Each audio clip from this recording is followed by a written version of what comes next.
Hi, this is Scott Shuck with Western Maryland Master Gardener. I'm out here in my great garden this year. It's the best garden I've had in years. And this is my Swiss chard. I planted this back in March. Extremely cold this year in March in Western Maryland.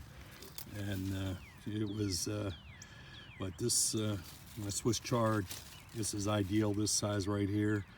It's a great green, easily to grow. And I'm just pleased. I've got two different crops of it. This is my later crop. I planted this in, I think, the third week of March, so it's about 6 weeks old. And of course, it didn't really take off until April. Anyway, Swiss chard is it's just a great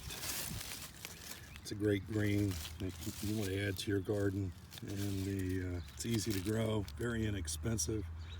And it's going to give you basically a high yield. I plant them in a raised bed. But anyway, I appreciate you subscribing to Western Maryland Master Gardener, and have a great day, my friends. Thank you.